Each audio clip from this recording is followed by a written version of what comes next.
Yuk jadi bagian dari dakwah kami. Dukung operasional dakwah dan sosial kami, raih pahala amal jariah yang terus mengalir sampai hari kiamat.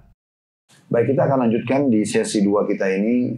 Saya akan mulai, Bapak Ibu tolong buka aplikasi Al-Quran di handphonenya, surah Al-Ankabut. Surah nomor 29. Al-Ankabut itu maksudnya laba-laba ya. Nah, Allah subhanahu wa ta'ala menamakan surah ini dengan Al-Ankabut. Kita akan baca beberapa ayat awalnya. Kurang lebih kita akan baca insya Allah di pembukaan ini sampai ayat 7. Saya akan mulai baca. Bismillahirrahmanirrahim. Alif Lam Mim. Ini adalah huruf terputus di awal surah Al-Quran yang kata para ulama hanya Allah yang tahu maknanya. Hanya Allah yang tahu maknanya. Lalu ayat 2-nya Allah mengatakan ahasiban nasu an yutraku ay yaqulu amanna wa hum la yuftanun. Allah mengatakan dari 1400 tahun yang lalu Bapak Ibu sekalian, dan ayat ini akan terus berlaku sampai hari kiamat. Apakah manusia itu mengira bahwa mereka dibiarkan begitu saja mengatakan kami telah beriman, tanda kutip, sedangkan mereka tidak diuji. Di sini kata para ulama maksudnya tidak diperintah dan dilarang. Ya, tidak ada peraturan-peraturan, atau mereka mengira bahwasanya mereka hanya sekedar diciptakan omong kosong, tidak ada tujuan dan tidak ada targetnya. Maka Allah mengatakan ya, walaqad fatanna alladziina min qablihim fala ya'lamanna Allahu alladziina shadaqu wa la ya'lamanna al-kadzibin. Dan sesungguhnya kami telah menguji orang-orang yang sebelum mereka yang mengatakan beriman, maka sungguhnya Allah akan mengetahui siapa orang-orang yang benar dengan imannya, dan sungguhnya dia juga mengetahui orang-orang yang dusta dengan imannya. Jadi memang dalam hidup kita akan ada suka dan duka. Tujuannya pada saat suka kita bersyukur, pada saat duka kita bersabar. Dan disitulah kita terus menghubungkan diri kita dengan iman kita kepada Allah subhanahu wa ta'ala. Makanya dalam sebuah hadis yang sahih kata Nabi SAW, sungguh mengagumkan perkaranya orang-orang beriman, dan itu tidak dimiliki kecuali oleh orang-orang beriman saja. Kalau mereka diberikan kebaikan, maka mereka bersyukur. Kalau mereka diberikan ujian, maka mereka bersabar, maka itu semua baik untuknya. Lalu kemudian ayat 4-nya ini membantah orang-orang yang mengatakan, saya sudah buat dosa tapi nggak pernah lihat ada hukuman Allah kok. Atau Anda melihat tetangga Anda, kok dia banyak buat dosa tapi sepertinya dia aman-aman saja gitu ya. Sepertinya dia aman-aman saja. Baik, di ayat 4-nya, ini ayat yang sangat tegas, membantah orang-orang yang terus terjerumus dalam pelanggaran-pelanggaran dan menganggap dirinya tidak akan dihukum. Allah mengatakan, apakah orang-orang yang mengerjakan kejahatan itu mengira, kejahatan sini maksudnya maksiat ya, bahwa mereka akan luput dari azab kami, mereka tidak akan dihukum? Amatlah buruk apa yang mereka tetapkan itu. Jadi tidak ada orang yang bermaksiat, maksiat artinya melanggar, lalu tidak ada konsekuensi hukumannya. Bapak Ibu perlu pahami poin penting, Allah itu Rahmanur Rahim, Allah itu Maha Pengasih, Maha Penyayang. Tapi bagi siapa? Bagi orang-orang yang patuh. Ya. Tapi kalau orang bandel, jahat, pelaku kriminal, pelaku maksiat, maka sifat Allah ini tidak berlaku. Sifat Allah berlaku yang lain adalah Innallaha syadidul iqab. Allah sangat berat siksaannya. Kalau kita berbuat amal saleh, mungkin Bapak Ibu sedekah dengan 1.000 rupiah, 2.000 rupiah, itu bisa saja Allah lipat gandakan balasannya dengan kesehatan 1 tahun, misal kebahagiaan 1 tahun, misal hanya dengan sedekah sedikit. Memang Allah kalau balas sangat melimpah. Tapi Allah juga kalau menghukum sangat pedih. Jadi harus difahami baik-baik. Makanya Allah menggabungkan keduanya, mengatakan Allah itu pengasih. Ya. Tetapi Allah juga sangat pedih siksaannya. Jadi harus difahami secara berimbang kedua ini. Di Allah mengatakan sini, apakah orang-orang yang mengerjakan kejahatan itu mengira bahwa mereka akan luput dari azab kami? Amatlah buruk apa yang mereka tetapkan itu. Di ayat 5-nya, man kana yarju liqa'a Allahi fa inna ajalallahi la'at wa huwas sami'ul 'alim. Barang siapa yang mengharap pertemuan dengan Allah, maka sungguhnya waktu yang dijanjikan Allah itu pasti datang. Jadi apa yang Allah janjikan tidak mungkin luput, pasti benar semuanya. Dan dialah yang maha mendengar, lagi maha mengetahui. Dialah yang maha mendengar, lagi maha mengetahui. Ya. Ayat yang kelima ini memberikan gambaran kepada kita dan memastikan kalau semua janji Allah itu benar. Tidak ada janji Allah yang palsu. Sholat akan dapat ini, puasa akan dapat itu, umrah haji akan dapat ini dan itu misalnya. Itu semua benar. Dan pasti akan tiba saatnya di mana Bapak Ibu menikmati hasilnya. Kemudian ayat 6-nya, وَمَنْ جَاهَدَ فَإِنَّمَا يُجَاهِدُ لِنَفْسِ إِنَّ اللَّهَ لَغَنِيٌّ عَنِ الْعَالَمِينَ. Dan barang siapa yang berjihad, berusaha, terus berusaha memaksakan dirinya menuju ke jalan Allah, berusaha ibadah, memaksakan diri menuntut ilmu, mencari rezeki halal, menutup aurat, dan seterusnya, maka sebenarnya dia sedang berjihad untuk dirinya sendiri. Sesungguhnya Allah benar-benar maha kaya atau tidak memerlukan sesuatu dari alam semesta ini. Kemudian ayat ketujuhnya yang terakhir kita baca di sini di surah Al-Ankabut, "Walladzina amanu wa 'amilus shalihati lanukaffiranna 'anhum sayyi'atihim wa lanajziyannahum ahsanal ladzi kanu ya'malun." Dan orang-orang yang beriman dan beramal saleh benar-benar akan kami hapuskan dari mereka dosa-dosa mereka, artinya tidak ada lagi konsekuensi hukuman, dan benar-benar akan kami beri mereka balasan yang lebih baik dari apa yang mereka kerjakan. Artinya, kita sholat sebentar, cuma 5-6 menit, 10 menit misalnya, anggaplah setengah jam dengan sholat tahajud misalnya, kalaupun lama kita kerjakan, itu nanti balasannya yang Allah akan berikan jauh lebih memuaskan daripada apa yang kita kerjakan itu. Begitu juga hukuman, tadi sudah kami singgung, akan lebih berat daripada perbuatannya. Bisa saja orang bohong sekali, Allah buat dia sumpek dan sedih 1 tahun misalnya. Nah ini harus difahami baik-baik secara berimbang. Begitu juga kita tahu surah yang sangat masyhur, surah Al-Asr. Allah subhanahu wa ta'ala sebutkan di ayat ini, wal asr, demi waktu yang kalian lalui selama di dunia. Demi waktu yang kalian lalui selama di dunia. Innal insana lafi khusr. Semua manusia mayoritasnya dalam keadaan rugi. Di dunia dia tidak punya panduan hidup karena tidak mengikuti syariat Allah, dan di akhirat nanti dia akan menyesal, rugi, akan masuk kepada hukuman Allah Subhanahu wa taala, masuk neraka, disiksa, ya.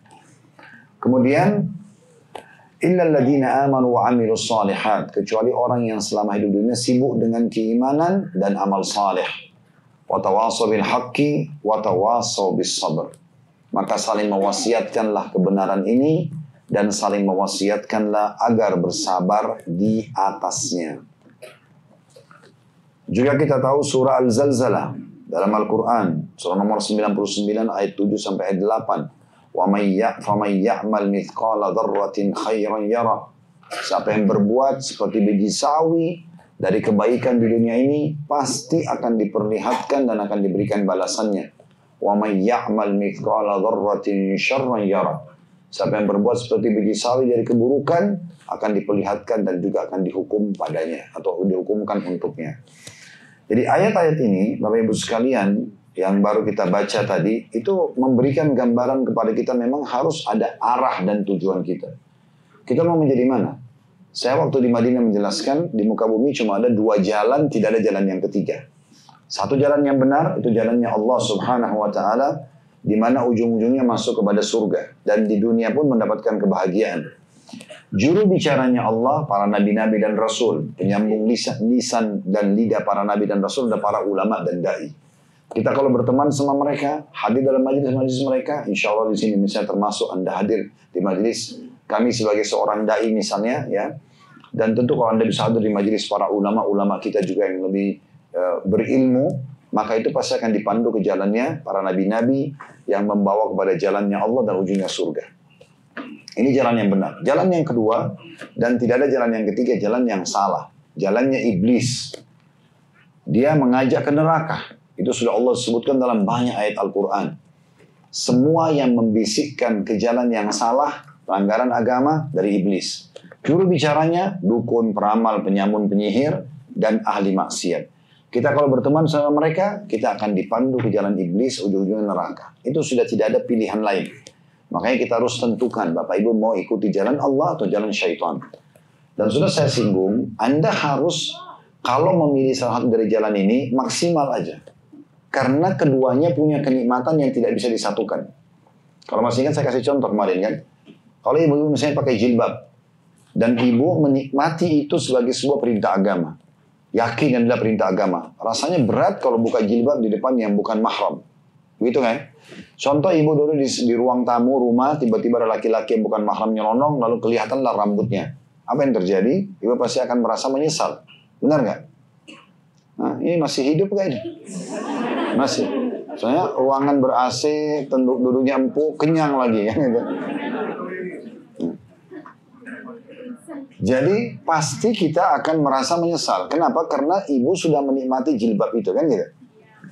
Nah, lawannya ibadah jilbab adalah buka jilbab, kan gitu ya.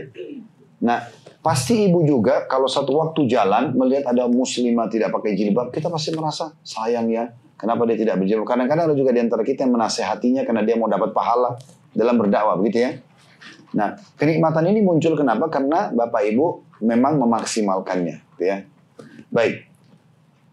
Orang yang menikmati lawannya, maksudnya tidak pakai jilbab, dia akan merasa tidak ada beban asal dia maksimal situ ya. Dia tidak pakai baju, nggak pakai jilbab, nggak pakai celana, itu bagi mereka biasa. Ya, di pinggir pantai seperti orang-orang yang banyak non Muslim tidak beriman sama Allah itu luar biasa. Mereka sudah tidak punya rasa malu ya. Mereka nikmati itu, maka kenikmatan tutup auratnya hilang. Sebagaimana kenikmatan orang tutup aurat tadi hilang kenikmatan untuk buka auratnya. Nah seperti itu ya. Orang yang rutin komitmen sholat, azan langsung sholat, dan dia ingin mengejar keutamaannya. Itu kalau lewat satu kali saya sholat berjamaah rasanya beban. Masuk satu rakaat aja beban. Apalagi kalau mau tinggalin sholat. Dan pasti merasa lawannya orang yang tidak sholat sayangnya. Kenapa mereka tidak sholat? Nanti kan awal dihisab itu adalah sholat. Nah seperti itu. Kenapa muncul ini? Karena Bapak Ibu sudah menikmati ibadah sholatnya. Lawannya orang yang tidak sholat, dia kalau dia menikmati itu dia tidak akan ada beban. Mau azan, suara mikrofon dekat kantornya begitu keras, handphone teman-temannya mungkin azan, mungkin ada kerabat dan keluarganya atau pasangan hidupnya sudah ingatkan, tidak mau dengar. Maka orang seperti ini dia akan nikmati waktunya, tapi kenikmatan sholatnya akan hilang selamanya. Susah. Ini nggak bisa ketemu, ya. Begitulah seterusnya dalam pendapatan haram dengan pendapatan halal dengan pendapatan haram misalnya, gitu ya. Pergaulan halal dengan pergaulan haram semua sama, ya, semua sama. Yang perlu Bapak Ibu garis bawahi, ini yang saya ingin jadikan target. Dua hal ini nggak bisa disatukan. Kalau Anda masih mau satukan keduanya, maka bisa-bisa kenikmatan keduanya hilang. Sebagai contoh misalnya, ada orang dia jaga sholat 5 waktu tapi dia masih mabuk misal, ya. Dia mabuk jam 3 subuh, dia tahu jam 4 akan azan subuh. Dia tidak enak mabuknya itu. Karena masih ada beban dia mau sholat. Ya enggak? Nggak bisa ketemu. Tapi kalau dia maksimal, udah deh. Saya mabuk sekalian, tidak usah pikirin sholat. Udah dia mau tergeletak di jalan, dia mau mabuk. Dia nggak ada rasa malunya, nggak ada beban. Nah seperti itu. Jadi kalau Anda masih membuka pintu ketaatan dan buka pintu maksiat, ini seperti kita menggabungkan hal yang tidak mungkin bergabung. Hanya akan saling mengganggu. Orang pakai jilbab besar atau orang pakai baju koko atau gamis pacaran, dia mau gandengan sama pacarnya malu.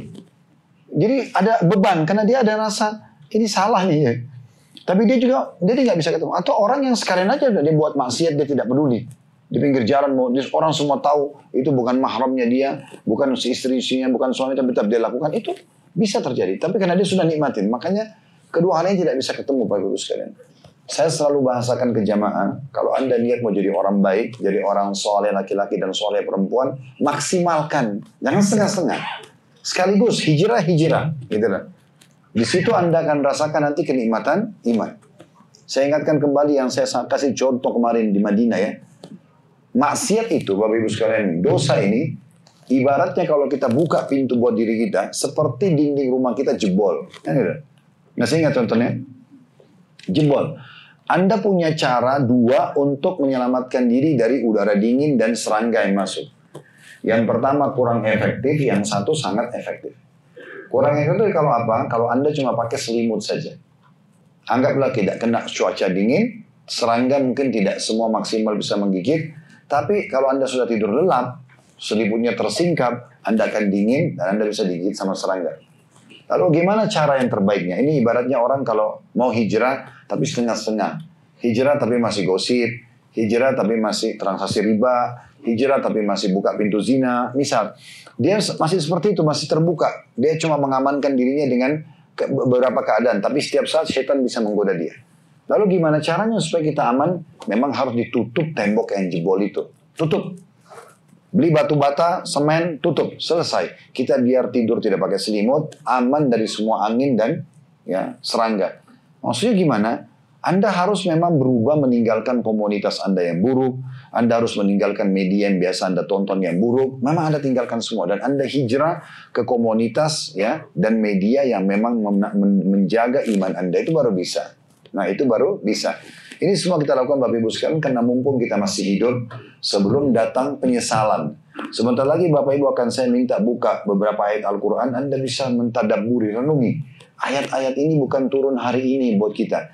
Sudah turun 1400 tahun yang lalu. Beruntunglah orang yang mengimani dan mengamalkan seperti Nabi dan para sahabat. Dan rugilah orang yang menyanyiakan ayat-ayat seperti ini. Karena mereka tidak engah tentang masalah, oh iya, wal asr, Allah bilang demi waktumu perbaikin baik-baik, maksimalkan selama di dunia. Karena sangat terbatas. Banyak manusia dalam keadaan rugi, nanti nyesal di hari kiamat. Kecuali orang yang beriman dan beramal saleh, maka wasiatkan ini. Saling menyampaikan dan wasiatkan juga agar bersabar. Andai saja Bapak Ibu sekalian, kita hijrah, kita menjadi orang baik, maksimal lah. Menjadi muslimah yang tekun atau muslim yang tekun, jadi soleh dan soleha. Itu tidak bisa makan, tidak bisa minum, tidak bisa bekerja, punya pendapatan, tidak bisa nikmatin rumah, mobil, biologis halal. Oke, wajar Anda tidak beriman. Nah ini tidak. Orang yang beriman itu bisa nikmatin semuanya. Biologisnya tapi yang halal. Sehingga aman dari penyakit. Ada pahalanya. Sampai ada perkataan Nabi SAW di kemaluan. Karena ada sedekah, ada pahala yang besar. Sahabat langsung pahamnya Rasulullah. Kami bergaul dengan istri kami, dapat kenikmatan. Kami dapat pahala juga. Kata Nabi SAW, kalau kalian letakkan pada yang haram, zina, bukankah mendapatkan dosa? Para sahabat tentunya sudah tahu jawabannya iya. Maka Nabi SAW begitu juga kalau kalian letakkan pada yang halal. Jadi kita biologi suami istri, pahalanya besarnya sama dengan dosanya besarnya zina itu. Jadi dia ada tempatnya, bukan tidak ada. Orang-orang yang makan haram, orang yang jauh dari Allah, mereka campur aduk antara halal sama haram. Jadi sehat sama tidak sehat itu mereka gabungin saya semua. Orang muslim tidak. Yang sejati. Mereka boleh makan tapi yang halal saja. Toh yang halal jauh lebih baik daripada yang haram. Sebagai contoh. Bukankah pada saat Allah haramkan babi. Allah ganti dengan sapi, kambing, ayam, kelinci. Semua hewan air. Ya kan? Kalau Allah menciptakan kita dan ternyata tubuh kita ini butuh protein. Bapak Ibu sekalian protein hewani dan semua hewan haram. Jangan Anda melanggar. Sekarang tidak kan gitu. Kita boleh makan, boleh minum. Dan yang diharamkan itu cuma sedikit. Ya, sebagai ujian atas iman kita saja. Kan begitu. Jadi untuk apa kita masuk ke ranah ini gitu.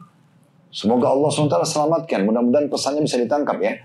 Jadi tujuannya ini Bapak Ibu sekalian supaya kita memang membawa diri kita kepada orang yang maksimal dalam mengenal Allah Subhanahu wa taala, maksimal dalam menikmati agama ini. Apa yang Bapak Ibu rasakan selama di sini, di Mekah, di Madinah bisa merasakan nikmat-nikmat. Sebenarnya bisa kita rasakan walaupun kita pulang ke Indonesia. Asal kita komitmen menjaga.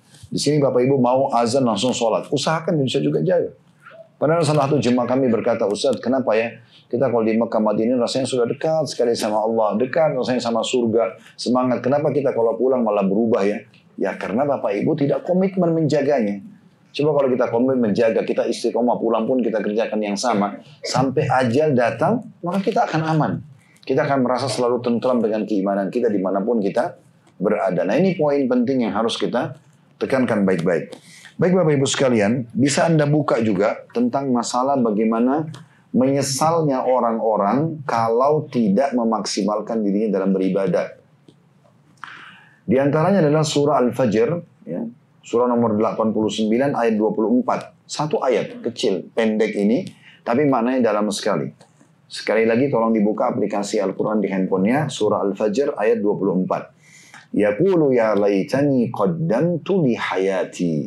Yang artinya orang-orang nanti akan ada yang mengucapkan di hari kiamat, alangkah baiknya andaikan dahulu selama di dunia aku mengerjakan amal soleh untuk semasa atau semasa hidupku. Ayat ini turun untuk semua orang yang selama di dunia lewat dari dia sholat wajib, lewat dari dia sholat sunnah, lewat dari dia puasa wajib, lewat dari dia puasa sunnah.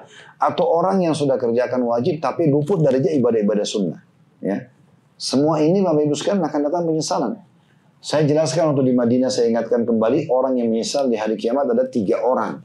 Ya. Yang pertama orang kafir, orang munafik, dan orang musyrik. Ini sifatnya abadi.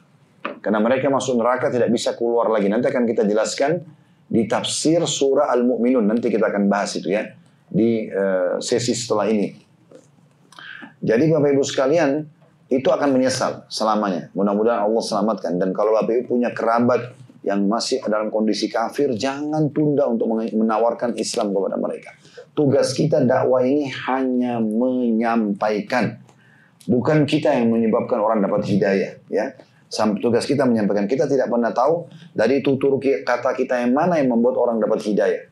Saya bolak-balik Allah pertemukan dengan jemaah, itu yang datang nangis Bapak Ibu sekalian. Nangis sambil mengatakan, Ustaz, terima kasih Ustaz, saya berubah karena Ustaz. Saya nggak kenal orang itu. Saya juga tidak pernah menjadikan, oh ini khusus untuk orang Jakarta supaya dapat hidayah, atau orang Bandung, atau orang Sulawesi, atau orang Papua. Nggak ada. Udah kita sampaikan ceramah saja.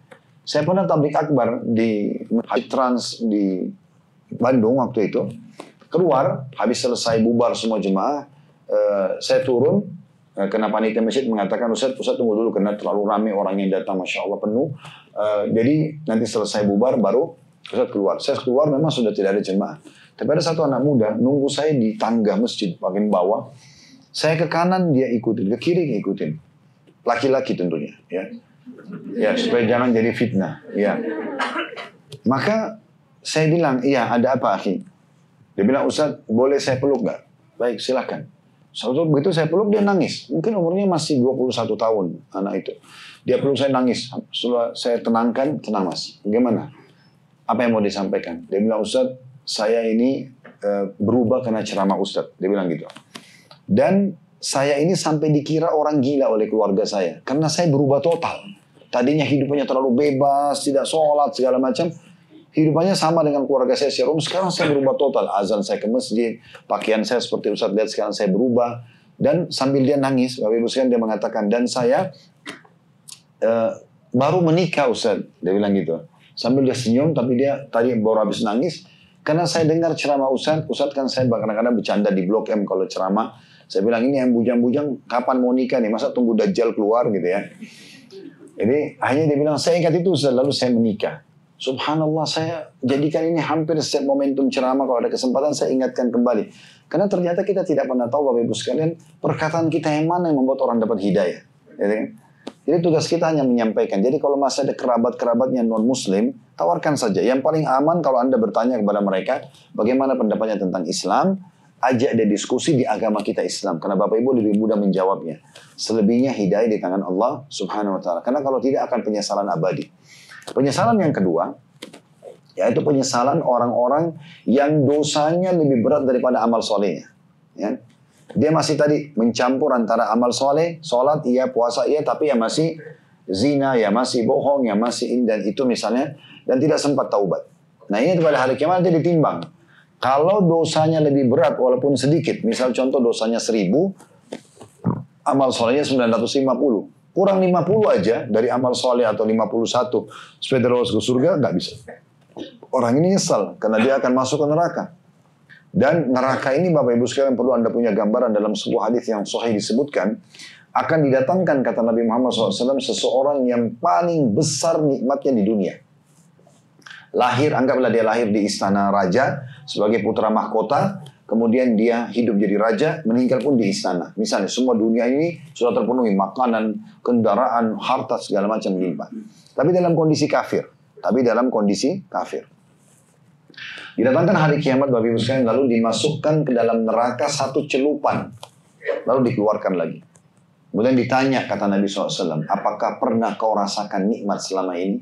Orang itu spontan mengatakan, kita ini bersyukur sebagai seorang muslim dapat bocoran-bocoran begini ya. Ya kita jadi tahu, Bapak Ibu sekalian, kita jadi tahu apa kisah awal manusia dari Nabi Adam, nabi-nabi dan umatnya, apa yang harus kita kerjakan sekarang yang boleh kita nikmati, makanan, minuman, pergaulan, pendapatan, dan mana yang tidak boleh, dan mana apa ujung daripada kematian, alam barzah dan akhirat di sana. Semua kita punya bocorannya. Ini kita tahu sekarang. Belum terjadi kiamat sudah Nabi SAW bilang. Orang ini didatangkan hari kiamat, orang yang paling besar nikmatnya di dunia. Kemudian tapi dia ahli neraka. Kafir. Dicelupkan satu duluan di neraka, lalu dikeluarkan. Ditanya, kau pernah rasa nikmat gak selama ini?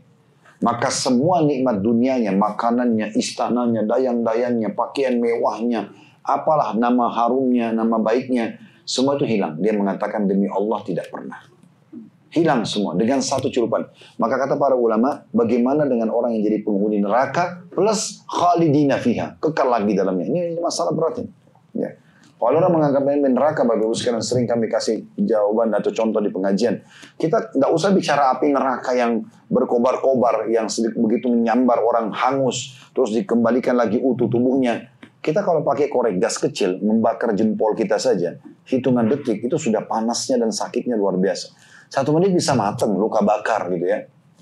Itu pun mungkin butuh operasi untuk dan itu pun belum tentu kembali seperti semula. Itu baru korek gas kecil. Bagaimana dengan api yang sangat besar? Ya. Jadi jangan dianggap remeh. Sebagaimana juga surga itu punya kenikmatan yang susah dibayangkan. Lanjutan hadisnya atau bagian daripada hadis kata Nabi SAW, dan akan didatangkan orang yang paling susah di dunia tapi ahli surga. Susah miskin, lahir dalam keadaan miskin, mungkin meninggal, lahir pun orang tua sudah meninggal, dibesarkan oleh orang lain, dibiayai sekian, susah hidupnya. Tapi dia azan sholat, dia kerja azan, jadi muslim yang patuh lah sampai meninggal. Didatangkan pada hari kiamat, dicelupkan satu celupan di surga, dikeluarkan. Ditanya, kau pernah rasa kesusahan selama ini? Dia mengatakan demi Allah tidak pernah. Hilang semua kesusahannya, hanya satu celupan. Bagaimana dengan orang yang jadi penghuni selamanya di surga yang khalidina fiha, kekal selamanya?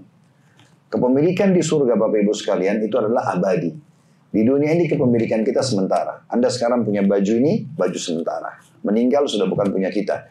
Apa saja? Harta, handphone, mobil, rumah. Walaupun sertifikat atas nama kita, PPKB atas nama kita, hanya sebatas kita hidup. Kalau kita meninggal, jadi warisan, selesai. Nggak ada yang kekal. Tapi di surga nanti Bapak Ibu sekali punya istana itu selamanya. Ya. Nggak ada lagi pindah tangan, kita nggak ada meninggal, ya, tidak ada masa tua.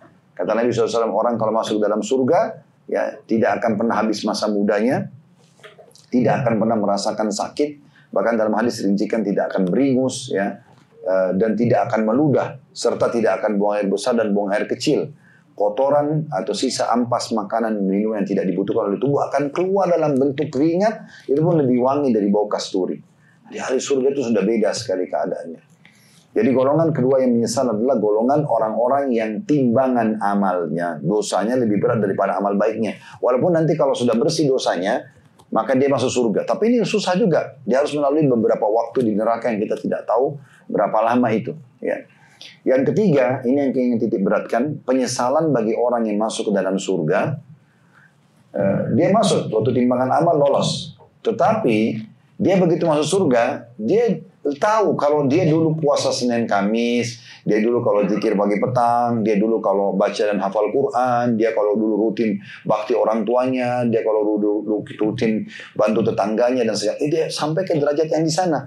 Tapi sudah nggak bisa dia sekarang jangkau itu karena banyak yang luput selama di dunia. Nah ini yang kita ingin bahas nih. Orang kalau setengah-setengah hijrah, setengah-setengah amal soleh, udahlah nggak usah. Apalagi kalau alasan itu kan cuma sunnah. Sunnah juga perintah agama, gitu kan? Sholat qobliyah, sholat ba'diyah, sholat duha, zikir pagi petang, baca Quran, berdoa antara azan dan iqamah. Sunnah memang, tapi itu juga perintah. Kalau diakumulasikan antara orang yang sudah biasa 10 tahun lalu puasa Senin Kamis dengan Anda yang tidak puasa Senin Kamis, tentu akan beda derajatnya di surga. Ya. Di masa Nabi Muhammad SAW, Bapak Ibu sekalian, ada 2 orang bersahabat wafat.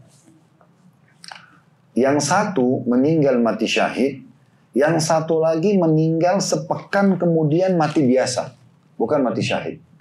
Waktu Nabi Muhammad SAW mensolati jenazahnya orang yang kedua, yang mati biasa ya, lalu beliau tanya sahabat-sahabatnya yang ikut sholat, bagaimana menurut kalian tentang jenazah ini dibandingkan dengan yang meninggal pekan lalu, sahabatnya mati syahid.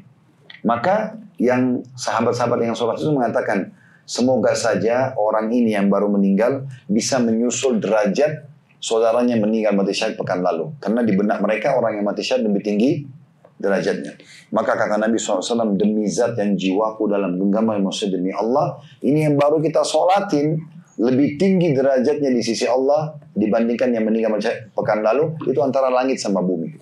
Karena dia sempat sholat selama sepekan, Bapak Ibu sekalian. Dia sempat bersedekah dan berzikir selama sepekan.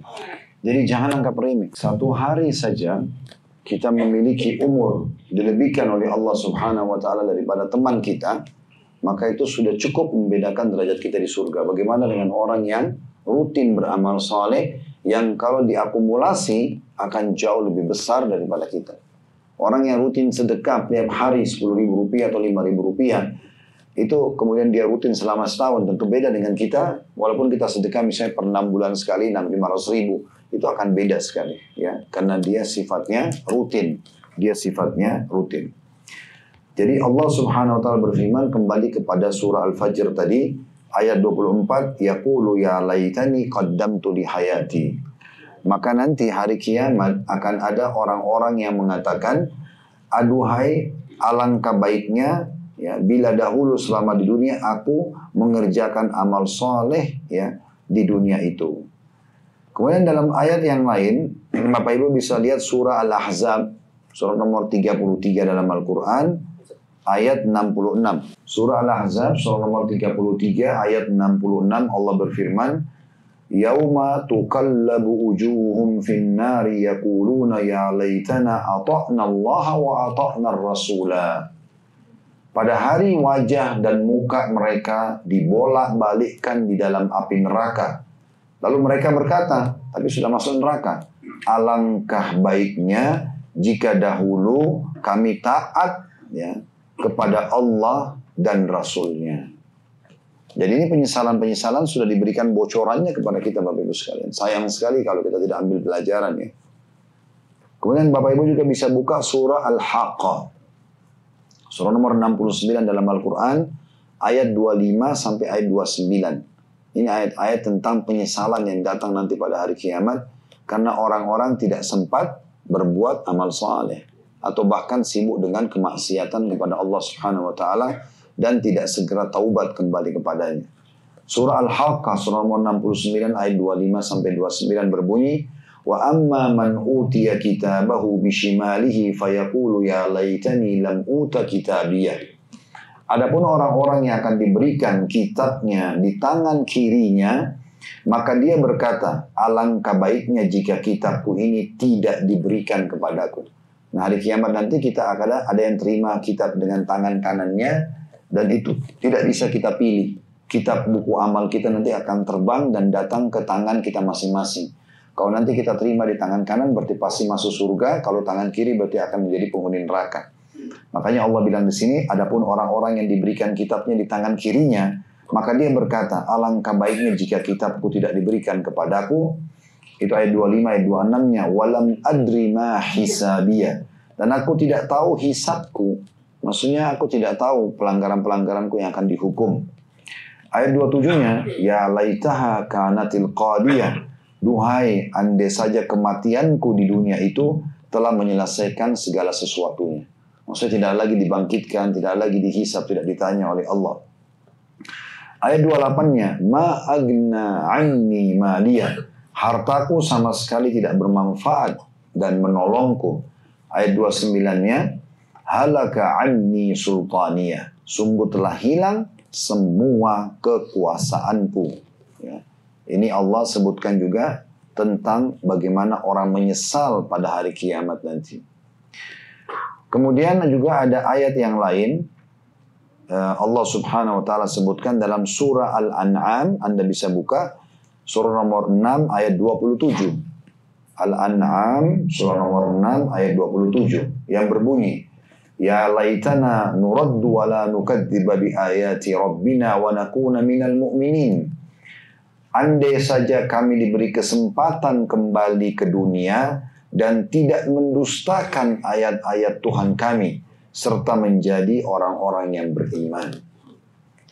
Ini ayat-ayat luar biasa ya, sudah 1400 tahun yang lalu lebih turun ya. Dan terus akan dibaca oleh orang beriman dan diyakini dan terus akan dibaca sampai menjelang hari kiamat. Bocoran apa yang akan terjadi nanti di akhirat sana. Maka ini sangat baik kalau kita berhati-hati. Kalau seandainya ini sering saya kasih contoh Bapak Ibu sekalian, ada orang yang meninggal sekarang, kemudian dihidupkan oleh Allah Subhanahu wa taala dari kuburan, maka pastikan dia tidak akan mau kembali kepada makanan favoritnya, mungkin biologis dengan pasangannya, bertemu dengan kolega-koleganya misalnya, atau membuat proposal bisnis baru. Sudah tidak lagi. Mereka berharap dikembalikan kalau waktunya cuma setengah jam, mungkin dia segera bertobat dari dosa-dosanya atau dia melakukan ibadah maksimal yang dia mampu. Sama juga Bapak Ibu kalau mau tahu dirinya baik atau tidak, Bapak Ibu bayangkan bagaimana kalau tiba-tiba sekarang ajal kita datang dan kita meninggal. Kira-kira penilaian orang di sekitar kita, kita baik atau buruk? Misalnya kalau kita meninggal lalu orang mengatakan, oh itu orangnya baik, suka silaturahim keluarga, bakti sama orang tuanya, suka sedekah. Nah berarti Anda orang baik. Walaupun Anda masih hidup, Anda bisa nilai diri Anda sendiri. Tapi kalau Anda meninggal lalu orang mengatakan syukur dia mati itu. Itu tukang gosip. Itu suka ganggu orang. Oh itu utang gak pernah bayar. Nah itu jadi masalah. Gitu. Oleh karena itu Umar mengatakan hasibu anfusakum qabla an tuhasabu. Ya. Hisab diri kalian sebelum kalian dihisab nanti. Ya. Dan timbang amal-amal kalian sebelum nanti ditimbang. Mumpung sekarang masih ada kesempatan. Nah seperti itulah. Juga teman-teman sekalian, kalau pernah dengar ada satu orang di masa Nabi Muhammad SAW yang bernama Uqbah bin Abi Mu'aid. Pernah dengar nggak nama orang ini? Uqbah bin Abi Mu'aid ini Bapak Ibu sekalian adalah salah satu orang yang tidak beriman pada Nabi, dia dalam kondisi kafir ya. Tetapi dia punya persahabatan dengan Nabi Muhammad SAW. Nah, satu waktu dia mengundang Nabi Muhammad SAW makan ke rumahnya. Nabi datang. Padahal dia orang kafir gitu ya. Nabi datang. Waktu dia bilang silakan makan hai Muhammad, kata Nabi SAW, saya tidak akan makan sampai kau masuk Islam. Maka dia merasa ini tamunya, dia mau muliakan Nabi. Dia bilang, sudahlah hai Muhammad, ini makan saya. Dia bilang, kata Nabi SAW, tidak. Kalau kau masuk Islam, saya akan makan. Maka dia pun syahadat. Nah, Uqbah bin Abi Mu'aid ini, Bapak Ibu sekalian, adalah salah satu tokoh Quraisy. Dia kalau masuk Islam, banyak yang ikut masuk Islam. Gitu ya. Maka Nabi senang sekali dengan masuk Islamnya dia. Dia bukan orang biasa, dia tokoh masyarakat. Maka Nabi pun makan. Tersebarlah berita, kalau si Uqbah ini masuk Islam. Rupanya dia punya satu partner bisnis di toko, salah satu dari toko Mekah yang datang mengatakan, hai Uqbah, apa kau sudah tinggalkan agama nenek moyangmu dan masuk ke agama Muhammad? Kata dia, ceritanya begini, saya ini merasa tidak enak karena dia ke rumah saya dan dia memang masuk Islam, dia posisinya mu'allaf, masih lemah hatinya. Maka partner bisnisnya mengatakan, kalau kau tidak tinggalkan agama Muhammad, ya, maka semua bisnis kita putus, nggak ada lagi. Maka dia mengatakan, kalau gitu baik, saya akan tinggalkan. Dia bilang begitu, dia mau tinggalkan. Kata orang itu, tidak cukup. Kau harus temui Muhammad di Ka'bah, sekarang dia lagi tawaf. Bilang depan orang-orang kalau kau keluar dari agama ini dan ludahi mukanya. Ini Uqbah ya. Maka dia pun pergi dan dia lakukan.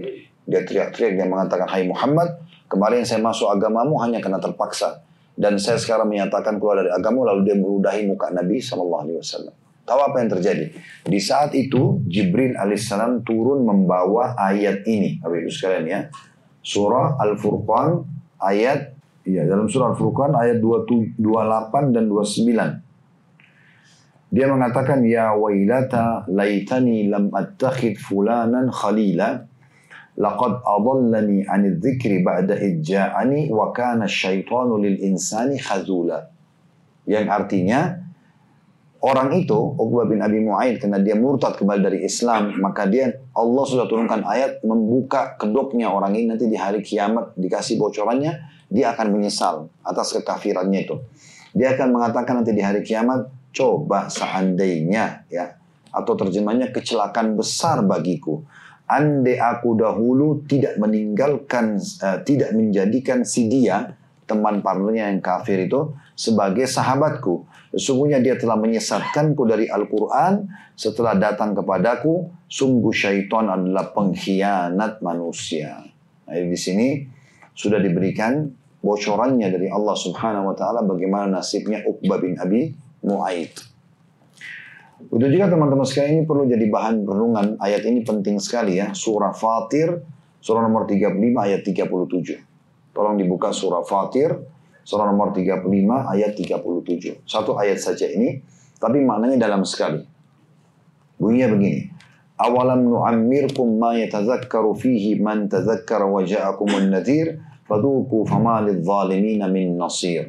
Artinya, bukankah kami telah memberikan umur yang cukup untukmu, ya, yang bisa seseorang berfikir dan telah datang kepada kalian pemberi peringat. Ya, itu pemberi peringatnya, tolong digarisbawahi, nanti akan kita jelaskan sebentar ya. Nadhir bahasa Arabnya. Wa ja'akumun nadhir, telah datang kepada kalian pemberi peringatan. Maka rasakanlah siksaan saat ini, karena tidak ada bagi orang-orang zalim penolong. Ya.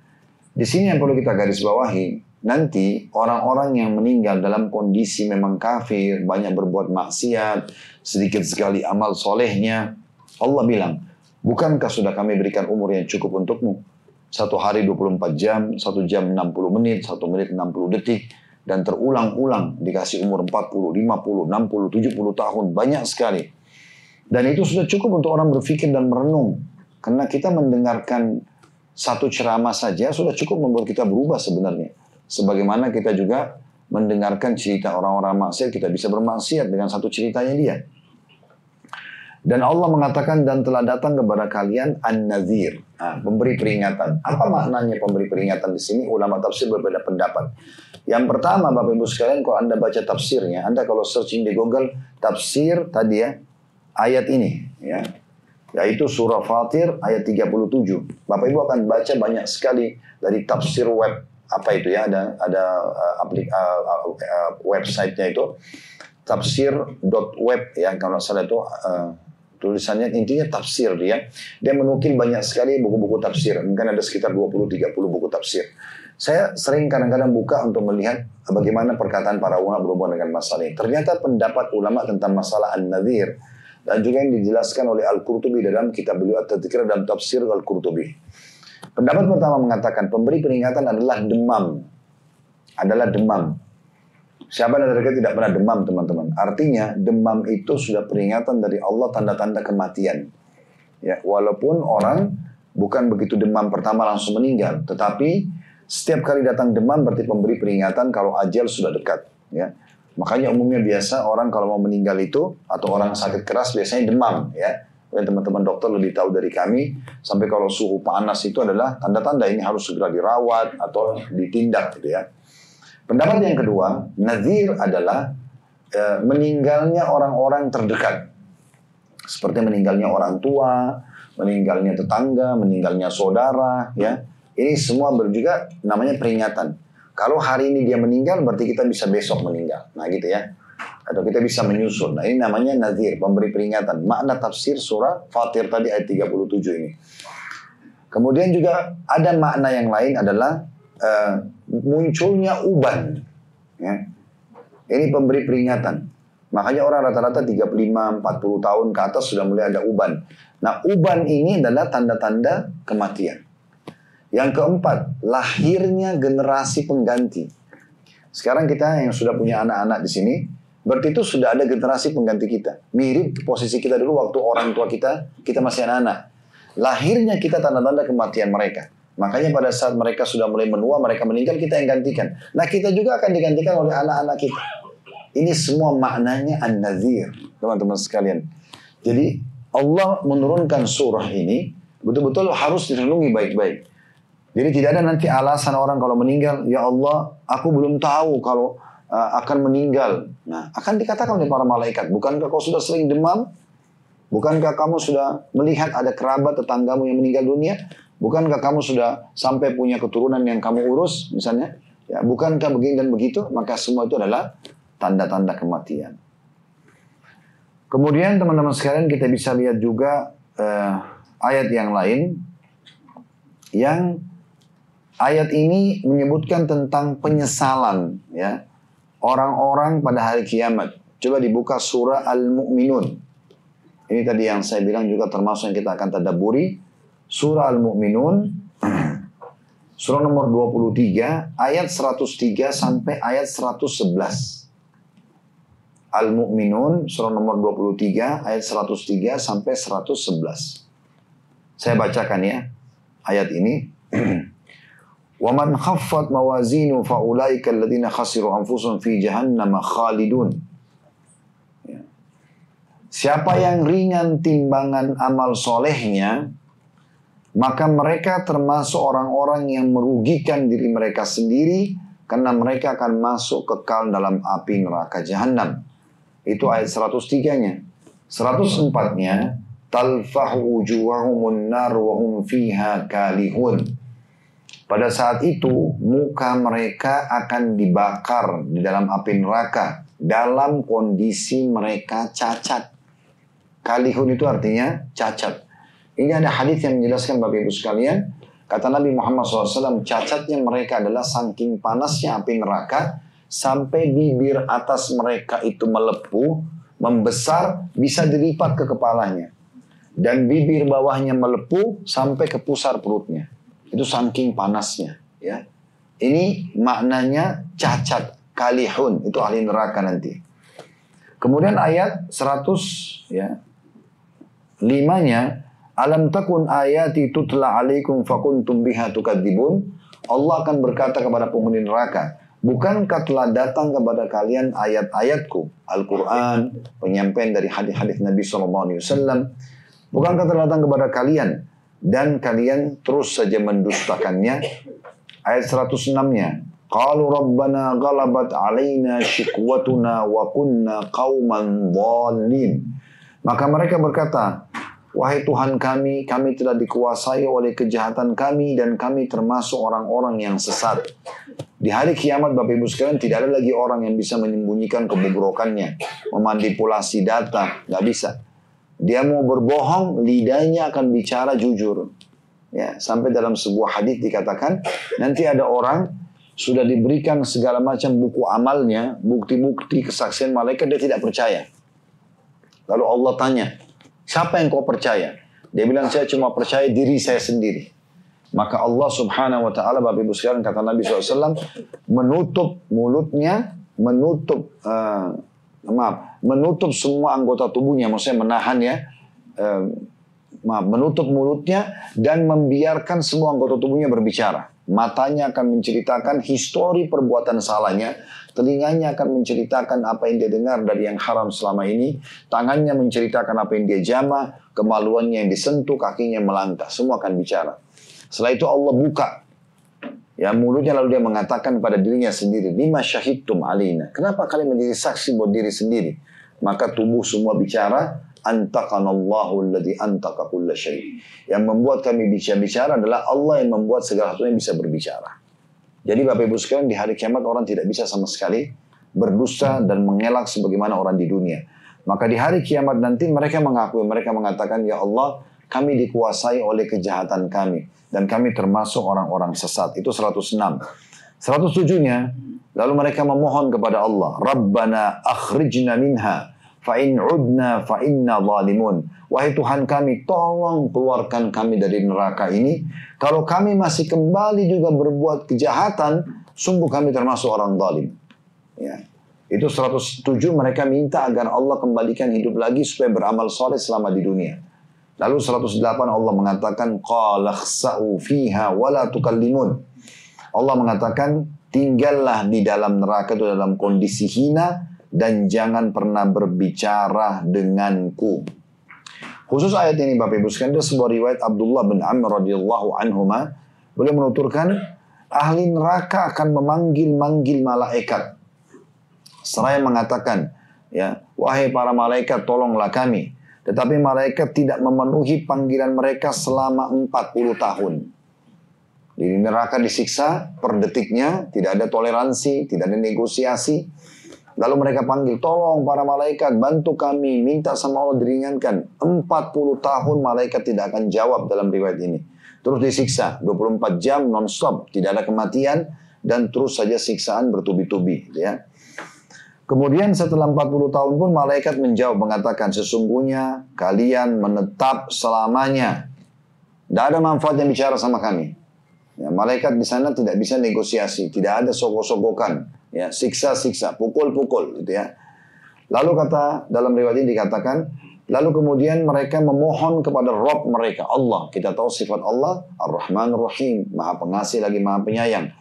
Lalu mereka mengatakan di ayat tadi 107, Rabbana akhrijna minha fa in udna fa inna zalimun. Wahai Tuhan kami, tolong keluarkan kami dari neraka ini. Kalau kami tetap juga kembali pada dosa-dosa kami, sungguh kami termasuk orang-orang yang zalim. Namun, dalam riwayat ini dikatakan Allah tidak menjawab mereka seumur dunia. Ya. Jadi kalau malaikat tadi tidak jawab 40 tahun, ini seumur dunia. Kalau dunia itu berumur miliaran tahun misalnya, maka seumur itulah Allah tidak jawab mereka. Ya, perlu Bapak Ibu garis bawahi, kita ini manusia makhluk terakhir ya. Makhluk terakhir. Sebelum kita sudah ada jin, sudah ada hewan-hewan, tumbuh-tumbuhan, air, ini semua sudah ada sebelum kita. Adam diciptakan, turun di bumi, semua sudah ada. Gitu ya. Kita makhluk terakhir. Maka Allah tidak akan menjawab, na'udzubillah, penghuni neraka itu seumur dunia. Miliaran tahun tidak dijawab. Setelah itu pun baru Allah jawab dengan ayat 108 tadi, qala khsa'u fiha wa la tukallimun. Tinggallah dalam kondisi hina di dalam neraka itu dan jangan pernah berbicara denganku. Maka dalam riwayat ini kata Nabi SAW, kemudian mereka pun putus asa dan tidak dapat melakukan apa-apa kecuali menarik dan mengeluarkan nafas dengan merintih. Dan suara mereka menyerupai suara keledai. Mula-mulanya mengeluarkan nafas dan akhirnya menarik dengan merintih. Ini diriwayatkan oleh At-Tabarani dengan sanad yang sahih. Dan Al-Mundhiri juga menyebutkan ya di dalam Sahih At-Targhib atau di dalam Targhib Tarhib beliau. Dalam riwayat lain dari hadis Abdullah bin Qais radhiyallahu anhu bahwasanya Nabi SAW bersabda tentang tafsir ayat ini, Al-Mu'minun 107-108, yang orang-orang neraka akan mengatakan, ya Tuhan kami, tolong kembalikan kami ke dunia. Kalau kami masih balik juga buat dosa, kekafiran, kami termasuk orang zalim. Allah mengatakan, tinggallah di dalamnya dalam kondisi hina dan jangan pernah berbicara denganku. Kata Nabi SAW, inna ahlan nari la yabkun. Ketahuilah penghuni neraka itu benar-benar nangis-nangis. Hatta lau ujriyatis sufun fi dumu'ihim lajarat. Kalau seandainya kapal itu mau diarungkan di atas air mata mereka, maka pasti bisa. Wa innahum la yabkuna dama, dan ketahuilah mereka akan menangis, bukan lagi air mata yang keluar, tapi keluar darah. Hadits yang sahih diriwayatkan oleh Al-Hakim. Jadi ini Bapak Ibu sekalian luar biasa. Makna daripada ayat ini sangat dalam. Ya. Bagaimana Allah Subhanahu wa taala menyebutkan mereka tidak akan pernah diselamatkan oleh Allah Subhanahu wa taala setelah masuk ke dalam api neraka. 109-nya ya, Allah Subhanahu wa taala mengatakan innahu kana fariqum min ibadi yaquluna rabbana amanna faghfir lana warhamna wa anta khairur rahimin. Sesungguhnya di dunia kalian pernah bertemu dengan hamba-hambaku yang mereka selalu berkata, wahai Tuhan kami telah beriman, maafkanlah kesalahan-kesalahan kami, kasihanilah kami, dan engkau adalah sebaik-baik yang mengasihi. Lalu 110-nya, Allah mengatakan, fattakhadtumuhum sikhriya. Tapi kalian mengolok-oloknya, so alim, gini dan gitu, diolok-olok orang-orang itu. Hatta ansaukum zikri, sampai kalian lupa mengingatku, kata Allah, wa kuntum minhum tadhakun, dan kalian dulu menertawakan hamba-hambaku yang soleh itu. 111, inni jazaitumul yawma bima sabaru annahum humul faizun. Maka pada hari ini aku menentukan balas mereka karena kesabaran mereka, bahwasanya mereka adalah orang-orang yang menang. Orang-orang yang menang. Jadi ayat-ayat seperti ini Bapak Ibu sekalian dalam Al-Quran banyak sekali. Ini yang saya bacakan masih baru sebagian kecil ya, tentang masalah penyesalan. Kalau Anda mau lebih jelas juga nanti bisa mengulangi ceramah kami ya sebelum terlambat ya. Itu ada ceramah kami kemarin di Jogja, kami sampaikan juga, dan cukup banyak kita singgung dalil-dalil berhubungan dengan masalah ini. Jadi sebelum terlambat jangan sampai menyesal, baru pada saat meninggal baru mau memperbaiki, itu sudah tidak bisa. Mumpung sekarang ya, dan hari ini juga Allah pertemukan kita untuk sama-sama mendengar dan merenungi ayat-ayat ini agar kita jadikan sebagai pegangan. Sekarang kita masuk di ayat-ayat Al-Quran sebagai penutup. Nanti di sini kalau ada yang mau bertanya silakan. Bagaimana Allah Subhanahu wa taala menyuruh kita bersegera dalam beramal soleh. Jadi kalau sudah dengar ada penyesalan seperti ini, jangan tunggu itu terjadi baru kita menyesal. Sisi yang lain Allah bilang, ayo segera menuju ke jalan-jalanku. Sebagaimana Allah sebutkan dalam surah Az-Zariyat, surah nomor 51, ayat 50. Potongan ayat, fafirru ilallah. Farra yafirru ini artinya dalam bahasa Arab, lari dengan kencang. Fafirru ilallah, segera larilah kalian. Selamatkan diri kalian. Gitu kan? Begitu juga Allah subhanahu wa ta'ala berfirman, fassabiqul khairat, ya. Berlumba-lumba dalam kebaikan, ya. Jadi Allah SWT menyuruh kita begitu. Dan Allah mengingatkan kita agar jangan sampai kita merasa kecil hati karena amalnya masih sedikit, atau baru hijrah, atau baru mau taubat, ya kembali kepada agama. Semuanya dosa-dosa bisa dimaafkan selama kita masih hidup. Dan semua amal saleh walaupun sedikit bisa mengalahkan dosa-dosa kalau kita sudah taubat. Sebagaimana Allah sebutkan dalam surah Az-Zumar.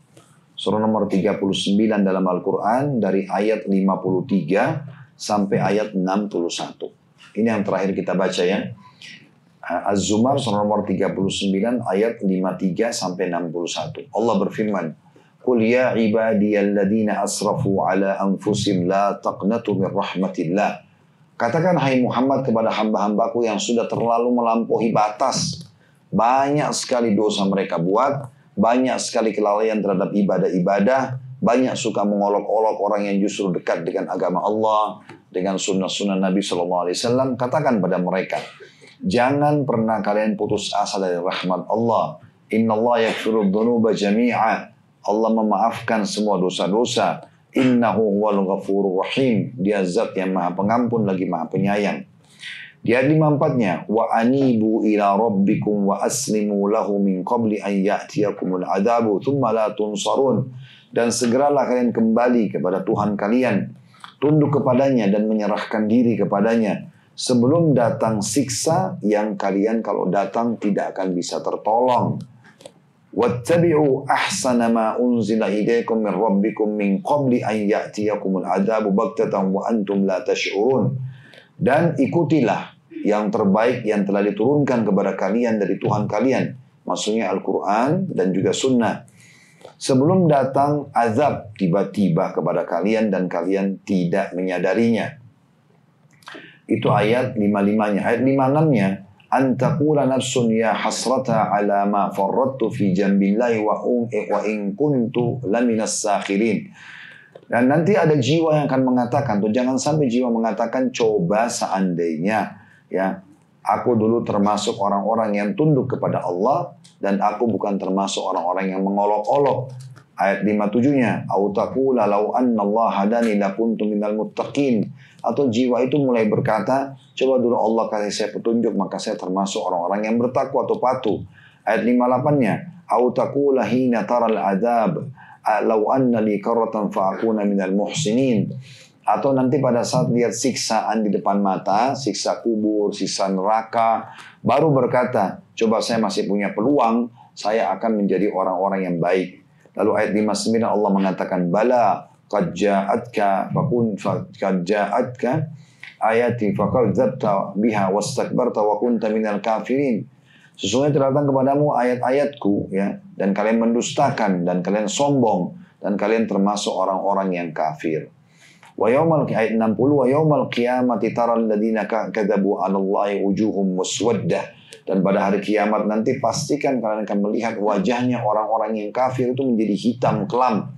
Alaysa fi jahannama mathwan lil mutakabbirin. Bukankah di neraka jahanam itu ada tempat bagi orang-orang yang kafir, orang yang sombong? Terakhir ayat 61-nya, wa yunajjillahu alladhina taqaw bimafazatin la yamassuhum as-su wa lahum yahzanun. Dan Allah akan menyelamatkan orang-orang yang bertakwa patuh kepada Allah dengan kemenangan yang besar dan mereka tidak akan ditimpa keburukan dan mereka tidak akan pernah sedih. Dari semua apa yang kita baca dan kita pelajari kurang lebih sejam ini Bapak Ibu sekalian, kita bisa ambil sebuah kesimpulan penting bahwasanya waktu kita di dunia terbatas, kita harus segera menentukan jalan hidup kita menjadi orang baik sebelum datang penyesalan di hari kiamat nanti. toh orang yang menjadi baik dalam bahasa agama soleh ataupun soleha bisa menikmati segala-galanya dari makanan, dari minuman, dari tempat tinggal, dari prestasi pendidikan apapun sifatnya selama dia tidak melanggar agama dan di akhirat dapat balasan juga. Sementara orang-orang kafir mereka hanya menikmati dunia dan mereka tidak dapatkan akhirat. Ini sebelum menyesal maka kita harus betul-betul memperhatikan semua poin-poin ini. Allahu a'lam. Ya, semoga bisa diambil pelajaran dari apa yang kita bahas. Semoga bermanfaat insyaallah. Subhanakallahumma bihamdika asyhadu an la ilaha illa anta astaghfiruka wa atubu ilaik. Wassalamualaikum warahmatullahi wabarakatuh.